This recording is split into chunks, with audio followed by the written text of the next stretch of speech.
So yeah, this is the most in-depth video you're gonna find on the web about the C exam. All right, now for some transparency. Did we make the benchmarks that we needed for our C exam? Did I feel like I overstudied? Yes. Did I feel like the C made me overstudy for the NC? Absolutely. But did I find boards to be easy?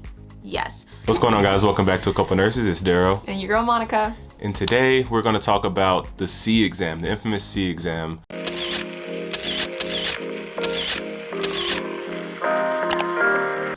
What is the C exam? So what is the C? The C is a self-evaluation exam. Basically, it assesses the student's readiness and preparation for boards. It sucks. It's not the best thing. So basically, the purpose of the C is, so typically it measures a student's readiness for boards throughout their anesthesia program. It also measures the strengths and weaknesses that you may have in order to better prep yourself for the NCE. The NCE is the National Certification Exam, which is administered by the NBCRNA. Both of these exams, the C and the NCE, are administered by the NBCRNA. So the C exam, as Monica said, pretty much determines your readiness for the NCE. It is broken down to the same topics that's covered in the board exam, to become a CRNA. So that's basic sciences, general principles of anesthesia, equipment technology, and then special populations and special procedures. Right. Now, the big difference between the breakdown, although you have the same 4 domains, the percentages on the C exam versus the NCE are a little bit different. According to the NBCRNA, as of 2024, all domains are equally weighted at 25%. So that's the biggest difference between the C exam and your NCE. Many platforms across the internet state that the C exam is a good measurement of your readiness to take your NCE. There is also arguments that because of the weighted difference on your C exam versus your NCE, sometimes it's a little bit difficult to see that prediction. There is huge standard deviations, and we'll cover that here in a sec. All right, so I promise we're going to tell you guys how we studied, but let's give you a little more information. So for the C exam, how long do you have to take it? So you have 240 minutes. That's about 1 minute per question. No brainer is 240 question exam. Brutal. What are the question types? So you have multiple choice, select multiple responses, hotspots, calculations, and drag and drops. So very similar to the NCE. Very similar. So does it cost? Is it free? Nothing in this role is free, but it's about $250 according to Apex and some other resources that we ended up finding on the net. But most of the time it's covered within your tuition from your programs. If you desire to take the test more than the amount of times that your program requires, that's on you to cover on yourself. Remember, not all programs require you to take the C exam. My program required it.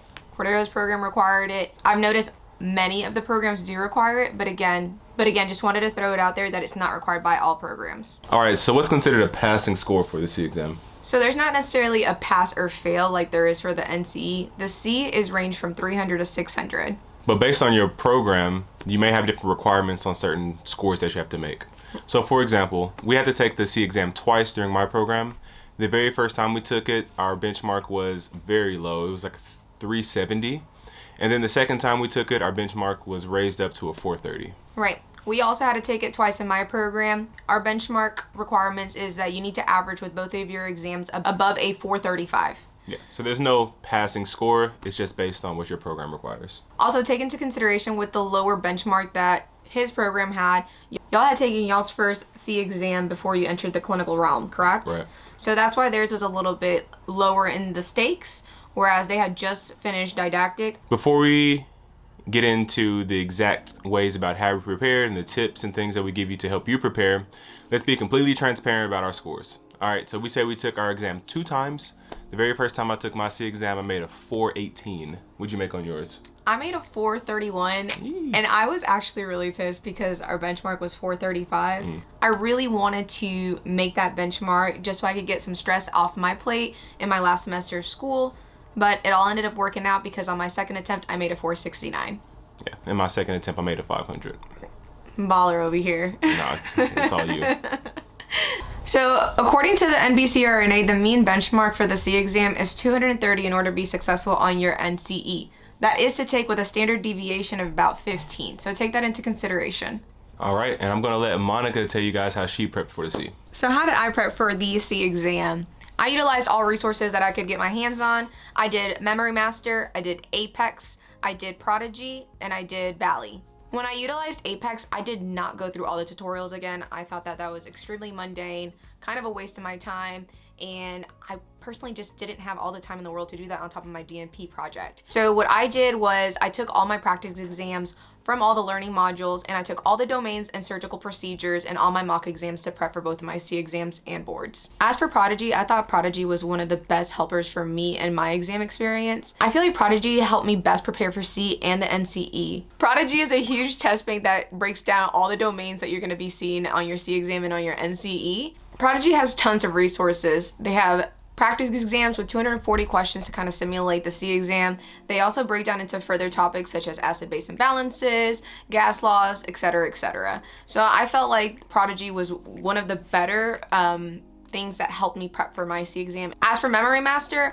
I had the PDF of that, so what I did, I had it on my computer. I controlled F anytime I was struggling with certain topics. For example, if I continued to miss liver or kidney questions, I would type liver or kidney in there and just scroll through all their questions. Their questions are more open formatted, so it really helped me understand and dive a little bit deeper. If I continued to miss those types of questions, then sometimes I would go through the Apex modules, but it wasn't something that I did all over again. Why didn't I go through all my modules on Apex? Our program really requires to dive deep into our Apex and utilize it through majority of our programs, so I was a little bit burnt on Apex. Now let's talk about how Cordero prepped to get that big old 500. So how did I prep for the C exam? I did a lot of the same things that Monica did. I used Apex, I used Prodigy, I used Valley, and their Memory Master. But I also made a Quizlet, which I was looking over about every other day, which had all of my common formulas and calculations. My BMI, you're talking about ideal body weight, soda lime reaction. I had about 20 or so different formulas that I would look over every day until I just really knew them at a foundational level, because those are easy questions. If you know the formula, then you're easily going to get the question right. I also use Notion. So I pretty much use Notion the same way that I did during didactic. So if I missed a question and continue to miss questions on a particular topic, I would write a question or two about this topic, and then I would write the answer as well as some screenshots to further reinforce that concept. And then I would look over this long Notion page probably once or twice a week and just really go through them all until I continue to get them right. And then just like Monica, Memory Master was great. It fills in a lot of gaps that's not filled in on Apex or Valley. So you really have to use all of these resources together. You can't rely on just one resource, which is what I was trying to do at first.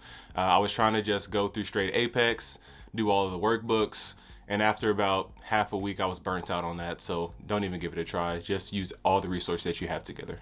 And just to add to Cordero's study methods, I also did similar things in terms of having all these notes that I had compiled together in my Notability app, super organized, as well as a page dedicated to writing formulas and certain things that I kept missing on multiple occasions. A good strategy is if you keep missing things that are just brute memorization, for example, your LMA size, your gas laws, things of that nature, formulas too, you need to grab a blank piece of paper, whether that's on your iPad or just a physical copy, and you need to spend at least 10 minutes a day just brain dumping all these formulas, these gas laws, all the LMA sizes and the ET tube that's going to fit through them. Because at the end of the day, those are those easy questions. Those aren't physiological based, those aren't patho based, those aren't pharmacology based. So definitely recommend you doing those tips for those types of questions and content. No, that's a great tip. I continue to miss those LMA questions over and over and over again. And I took her advice and just continue to write it over and over because they're easy questions.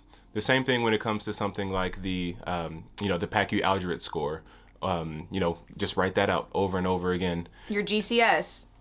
Things of that nature. So just make sure that with those, understand that's brute memorization. There's not any application for those. So those are easy points. So take 10 minutes out of your day, brain dump those. If you miss it, that's the first thing that you should go over that day, and then brain dump again that evening.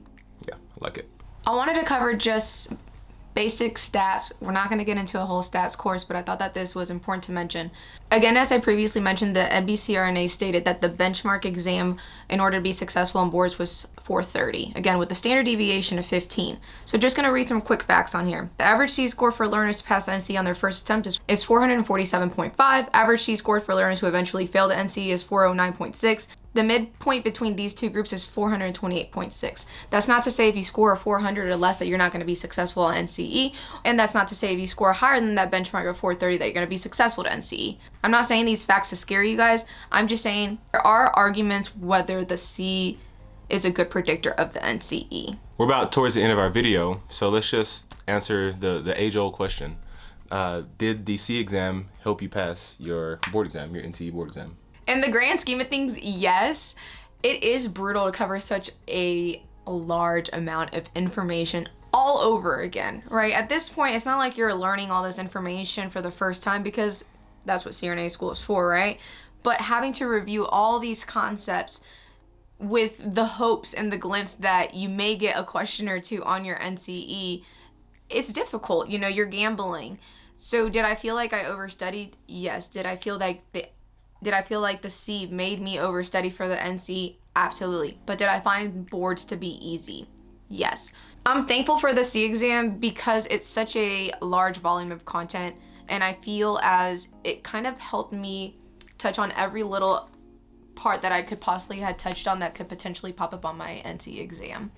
Although it was overwhelming, I did feel like boards was a little bit easier to get through it when I was sitting down and taking my exam, because I had to utilize so many different resources and I just didn't stick to one thing.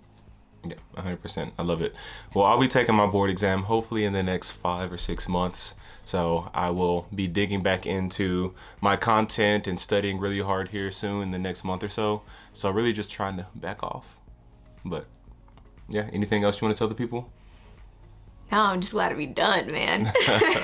Yeah, I wish I could say the same. All right, guys. So yeah, this is the most in-depth video you're going to find on the web about the C exam. I hope you found some value from it. If there's any questions we didn't cover in this video, ask us down below in the comments, and we'll be sure to get to you. All right, we'll see you next time. Peace.